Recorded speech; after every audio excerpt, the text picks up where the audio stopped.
Hey guys, ito na nga, Bom Makeup tutorial. Siyempre, kailangan natin mag-prime. I am using the Quick Effects No Shine Mattifier sa aking buong face. Focus ko siya dun sa problem areas ko, which is yung pisngi ko and yung nose. For my foundation, I'm gonna use Crayons BB Cream in Natural Beauty, tsaka itong Fit Me Concealer in the shade Honey.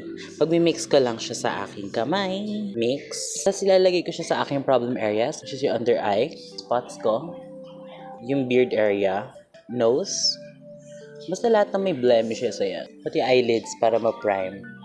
Tapos yung natira, kakalat ko na lang siya sa ibang parts. Tapos I'll let the foundation sit for a few seconds or minutes para lang mag-focus yung coverage niya sa parts na yan. After 1 minute, i-blend ko na lahat. Lagyan niyo din yung lips niya ng konti foundation.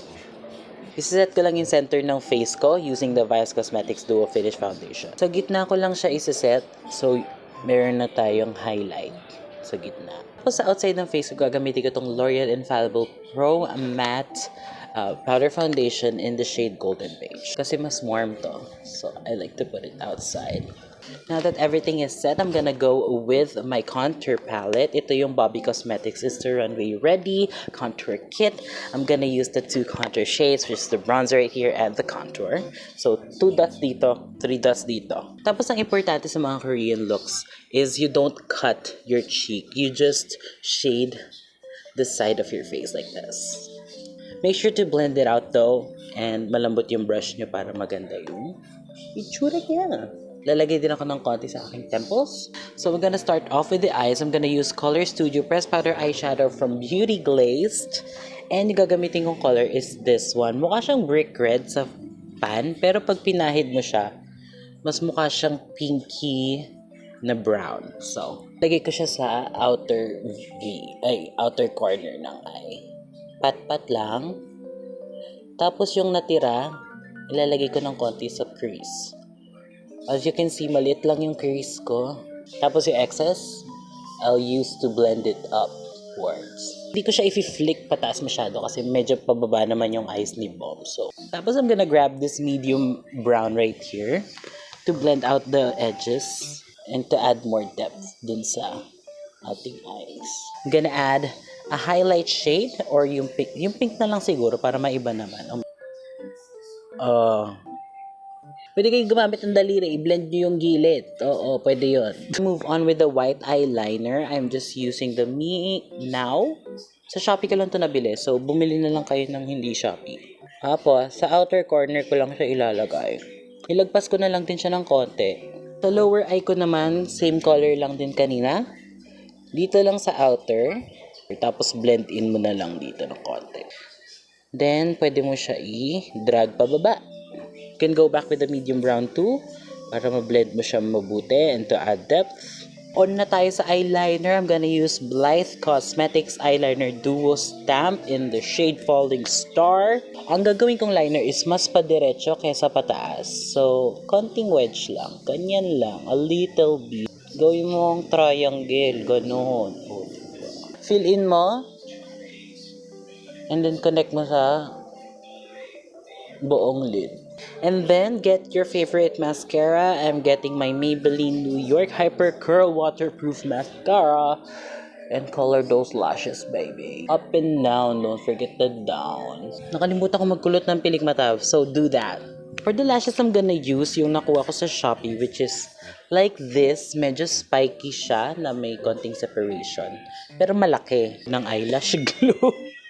Lagay niya sa base. What I like to do with my lashes is actually, simulan ko siya sa totoong bridge ng eyes ko. Then, didikit ko siya ng mas pataas. So, hindi talaga siya nakadikit sa mata mo. Like that.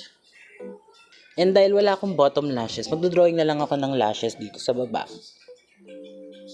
I can't kiyang naman.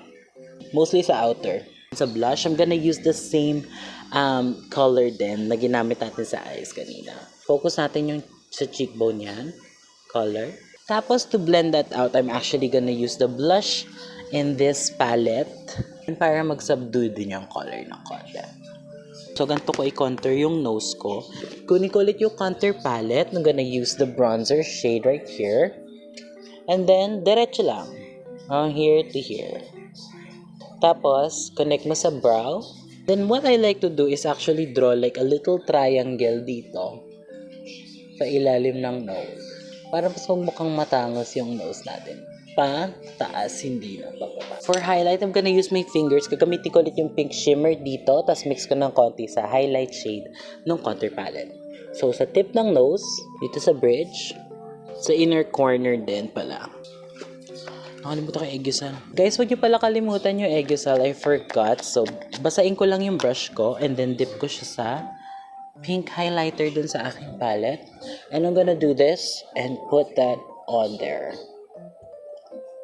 Then, mag-highlight na rin ako dito. Konting-konti lang. And sa noo.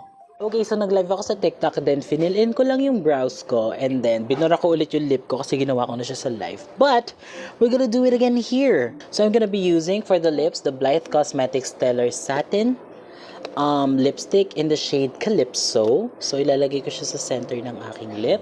Tapos, transfer mo sa ilalim. And then, blend it out with your finger. Turn key lang sa sides para mag-focus yung pout sa gitna ng lips. Tapos, i-blur mo yung lip line mo using it sa taas. Ayan. Tapos, sa baba din. Put a bit of a gradient din sa gitna. I'm gonna use the shadow na ginamit natin sa eyes kanina sa center ng lips. Pat-pato lang siya. Then, i-highlight ko yung Cupid's bow po. Pero hindi sa mismong Cupid's bow. Sa taas ng Cupid's bow ko. Like right here. Para kunyari, yan na yung bago nating Cupid's bow. So, for the lip gloss, I'm using Beauty Treats Aloe Lip Gloss. Lagay ko na siya sa center. Then, papat ka lang siya. And set your face using your setting mist or tubig. Tubig lang to, guys. And here's the final makeup look. Thank you guys so much for watching. Bye.